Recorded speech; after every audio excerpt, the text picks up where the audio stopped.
देखिए मैं क्योंकि मिडिल क्लास फैमिली से आता हूं, मैंने जिंदगी को जिया है, देखा है कि गरीबों के सपने किस तरह के होते हैं। मेरे मन में भी सपना था कि अपने मम्मी पापा को मैं हवाई जहाज की यात्रा कराऊंगा। हालांकि मेरे पिता इस दुनिया में नहीं है 2013 से, तो ये तो मैं पूरा नहीं कर पाया, लेकिन अपनी माँ को हवाई जहाज की यात्रा कराने का सपना, और मेरे नहीं, मेरे जैसे करोड़ों बेटों के मन में सपना है। क्योंकि एक सपना तो प्राइम मिनिस्टर ने भी पैदा किया था हम लोगों के अंदर कि हवाई चप्पल वाला हवाई यात्रा करेगा। हवाई चप्पल वाला हवाई यात्रा कर ही नहीं सकता है। उसका मैं कारण आपको बताता हूं। मैंने आज रखा भी। पहली बात, टिकटों के दाम इतने हाई हैं कि गरीब की हैसियत नहीं कि वो हवाई जहाज में यात्रा कर ले। फिर आप शुरू से गाड़ी में जाओगे तो वहां पार्किंग पे इतना शुल्क है, ठीक है, कि वो आप अवेल नहीं कर पाओगे। फिर उसके बाद वहां अगर फ्लाइट 2 घंटे लेट हो जाए तो पीने का पानी भी जो है उसकी व्यवस्था भी आपको वो शॉप से करनी पड़ेगी। और जो पानी सड़क पे मिलेगा 20 रुपए का, वहां मिलेगा आपको 250-300 रुपए का। अगर आपके बच्चे परिवार हो तो और क्या पूछो, अगर कुछ खाना खिलाना पड़ जाए, क्योंकि वहां कॉफी भी जो है वो 700 रुपए की।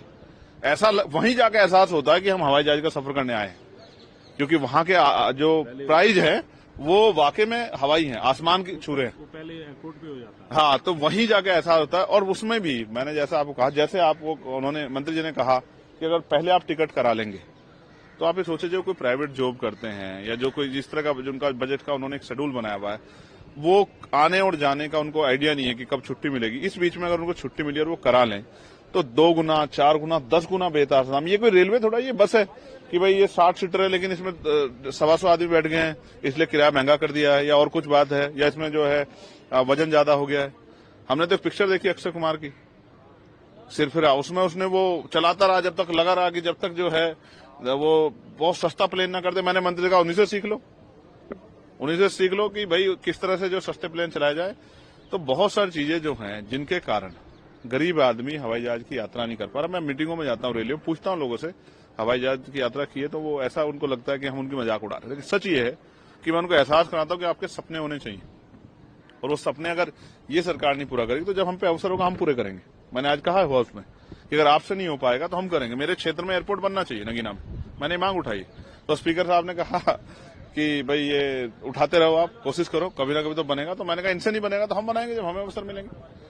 तो ये एक ड्यूटी है जिसको लेके हम लोग यहाँ आए, जिम्मेदार है, उसको करेंगे। फिर इसके अलावा जुडिशरी के ऊपर बात हो रही है, और दिल्ली के अंदर जो है हाईकोर्ट चीफ जस्टिस के यहाँ पूरा मामला हुआ है, उसके बाद अब उनको इलाहाबाद हाईकोर्ट उनका ट्रांसफर कर दिया, सुप्रीम कोर्ट ने नोटिफिकेशन जारी कर दिया। इसको कैसे देखते? नहीं, सिर्फ सुप्रीम कोर्ट ने नहीं किया, गवर्नमेंट ने भी उसको मंजूरी दे दी।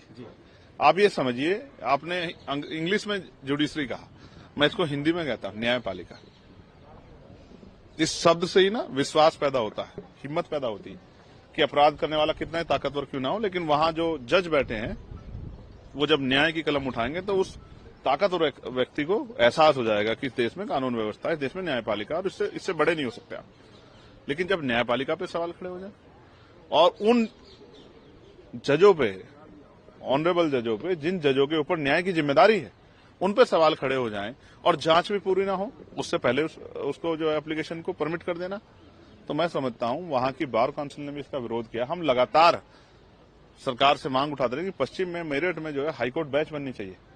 तो जन भावनाओं का सम्मान न करके, जन भावनाओं के खिलाफ जाके जब सरकारें फैसले लेती हैं तो उसका नुकसान जो है अंतिम व्यक्ति को उठाना पड़ता है। सरकार को कोई फर्क नहीं पड़ेगा, लेकिन हाशिए पे जो लोग हैं जो उस कोर्ट से उम्मीद करेंगे कि हमें न्याय मिले, उनके मन में सवाल पैदा होगा इन जज के जरिए शायद हमें न्याय न मिले। तो न्यायपालिका की स्वतंत्रता को कुचलने का काम जो है, जो इस बार किया गया, मैं इससे असहमत हूं और हम अपना विरोध दर्ज करते हैं।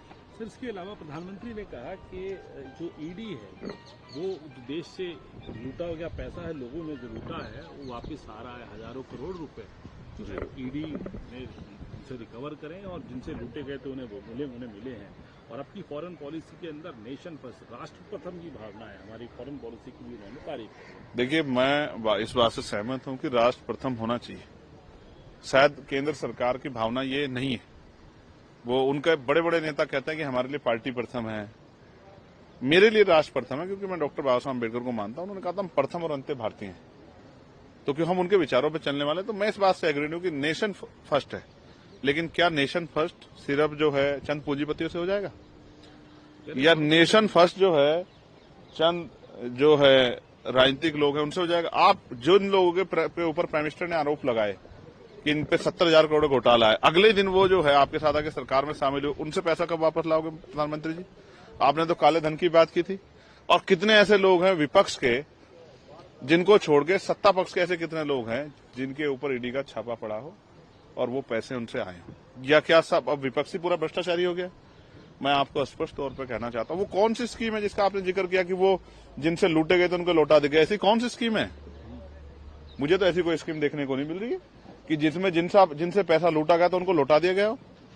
साइबर क्राइम के जरिए जितना पैसा लूटा जा रहा है वो उस पर आज तक तरीका नहीं बन पा रहा है कि हम जिनका लूटा उनको पैसे दे दें। जैसे आपके बैंक से अगर चले गए 3-4 लाख रुपए तो कोई गारंटी नहीं कि आपको पैसा वापस मिल जाएगा। तो सरकार, अब देखिए, सरकार जन भावनाओं से खिलवाड़ करके जो है अपनी उनको इस तरह की बातें करके प्रभावित करके अपनी राजनीतिक एजेंडे को कामयाब करना चाहती है। हालांकि जनता अब समझदार हो गई है, वो ईडी को भी समझ गई है कि सरकारी एजेंसी है, इसका प्रयोग जो है सरकार के आधार पर होता है। जिन लोगों पे ईडी के ने आरोप लगाए थे और आज वो भारतीय जनता पार्टी अलायंस में है, उनमें से किसी एक पे नोटिस जाता है, उनको बुलाया जाता, तो आप मुझे उसका नाम बता दो, मैं मान जाऊंगा। सर, आखिरी और महत्वपूर्ण सवाल, क्योंकि बात हो रही है अब, क्योंकि जो आपने ये पटका पहना हुआ है और इस रंग का एक बड़ा महत्व है, एक सिंबल है, ये सिंबल है समानता का।